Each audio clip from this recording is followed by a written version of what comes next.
If you are subscribed to my channel, there's a good chance you subscribed because of one of my Amazon Flex videos. Due to this channel being so focused on side hustles and different delivery driver platforms, I thought it would be a good idea to dive deeper into the fascinating and amazing world of taxes. I do want to specifically emphasize one thing. I am not a CPA. But hold up, Mikhail. If you're not a CPA, then what are you doing talking about taxes? You know what? That's a great question, Susie. Let's say, for example, I have 3 apples and someone takes 1 apple away from me. What am I left with? I'm left with 2 apples and 1 thief. And you know who that thief is? The thief is the IRS. Listen up here, IRS. If you... Sorry guys, got a little carried away there. Although I'm not a CPA, I did want to mention that I have almost 4 years worth of tax experience. A little bit about me, I graduated Portland State University in 2019, and soon thereafter I joined a local public accounting firm where I worked 2 brutal busy seasons. For those of you that don't know what busy seasons are, that's basically the months of January through April 15th, where you literally do nothing but sit in front of a computer for about 12 hours a day, 60 to 70 hours a week preparing tax returns. And while you're preparing those tax returns, you're being paid a salary wage, which, you guessed it, 0 overtime. So to say the least, I have prepared a fair share of tax returns in the past 3 to 4 years, which total to about 3,000 hours. And I am still working currently part-time for a local public accounting firm. Like every other finance YouTuber, I have to say this phrase. This is not financial advice. Now that I got that out of the way, let's proceed with some... To start off, I want to distinguish between a W-2 and a self-employed.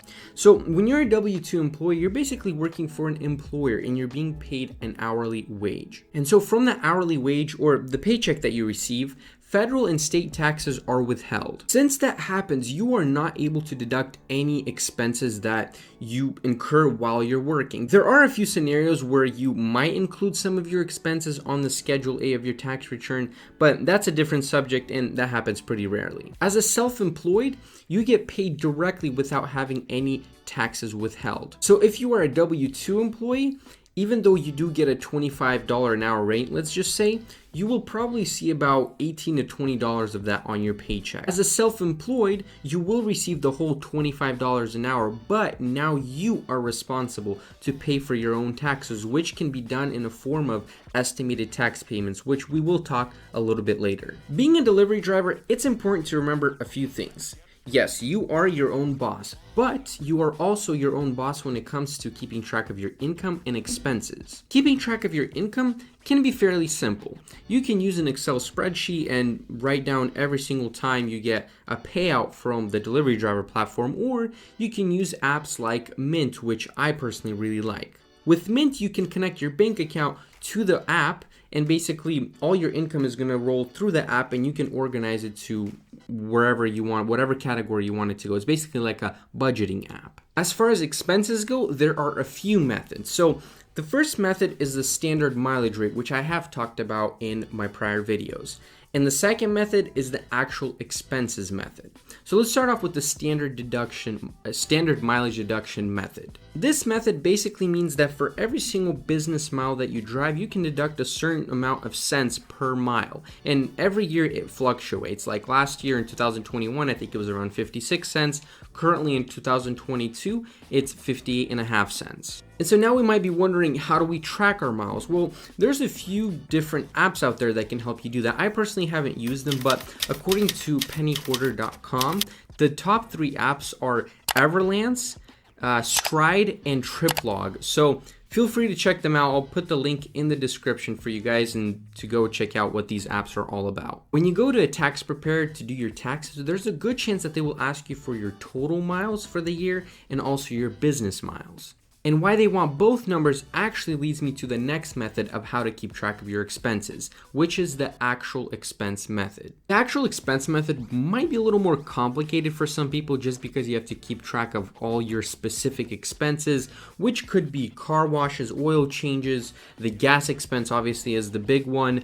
There can also be change of tires or any other maintenance that you do on your car. Also, since you are self-employed, you can also deduct your meals that you eat while you're working. There are a lot of other miscellaneous expenses that you can probably deduct, but I would recommend you to ask your tax preparer. They would probably give you a very good answer for that. And this is where the mileage comes in that I just talked about. So basically how the mileage determines your actual expenses is, for example, say you drove 10,000 miles for the year and your business miles were 5,000. So that means 5,000 divided by 10,000 equals 50%. So that means 50% of your actual expenses for the year for your car can be expensed on your Schedule C, or for this business, I guess, that you can call that you're driving and delivering food or packages. That's why it's important to keep track of all your car expenses, because you will be able to deduct 50% of them on your taxes. There's also the depreciation expense on your vehicle, but that one can be a little more tricky because it's really going to depend on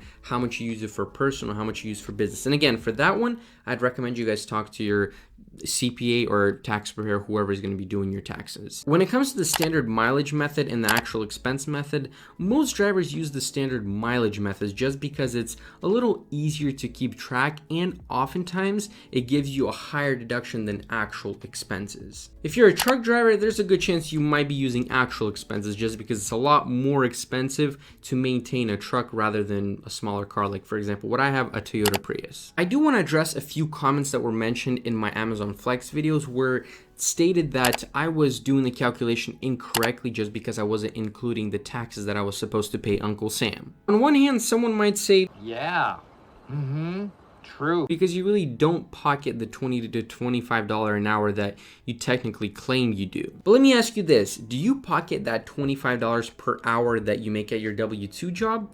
You don't. What you do pocket is probably close to around $18 to $20 after all the taxes have been deducted. The biggest question that I wanted to talk about today that was mentioned multiple times in multiple videos was, do Amazon Flex and other food delivery driver platforms deduct taxes from your pay? And the answer is no. Like I mentioned earlier, you are responsible to pay for your own taxes. Well, how do I do that? Well, there's a few options.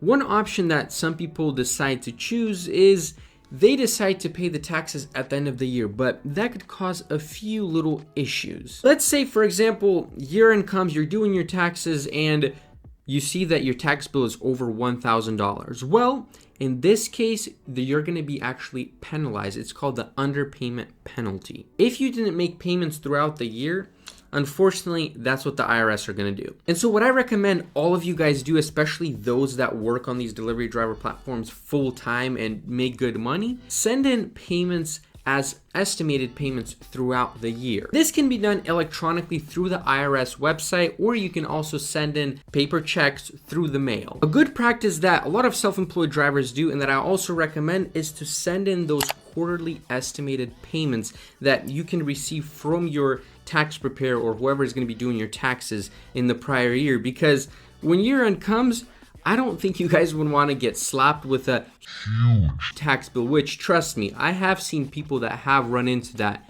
and trust me, they were not happy. And that is only slight exaggeration. I'm sure that I probably missed a few details here and there, so if you still have questions after this video, feel free to comment them down below. I'd be more than happy to answer them and help out any way I can. I hope this video at least helped out one of you guys, and if it did, please drop a like. And if you're interested to see my experience on Amazon Flex, check out one of these videos.